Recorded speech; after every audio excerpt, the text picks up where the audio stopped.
ዩኒቨርሲቲ ጨርሰው ስራ እየፈለጉ ያሉ ሃይ ስኩል ወጥተው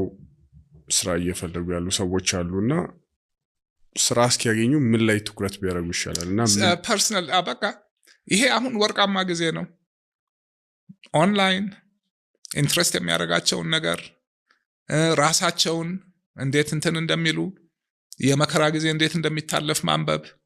አሁን የምልህን ራሳቸውን መገንባት መጾም ማከለከለው ስፖርት መስራት ማከለከለው